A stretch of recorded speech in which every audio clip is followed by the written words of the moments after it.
শেষ ঠিকানা যদি 3.5 হাত মাটি হয়, তাহলে কিসের তো ক্ষমতার দাপট?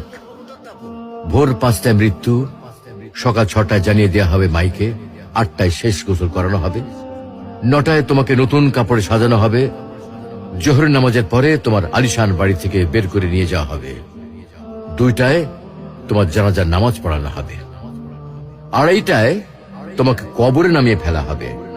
মাটি দেওয়া শেষ হয়ে গেলে কেউ তোমার জন্য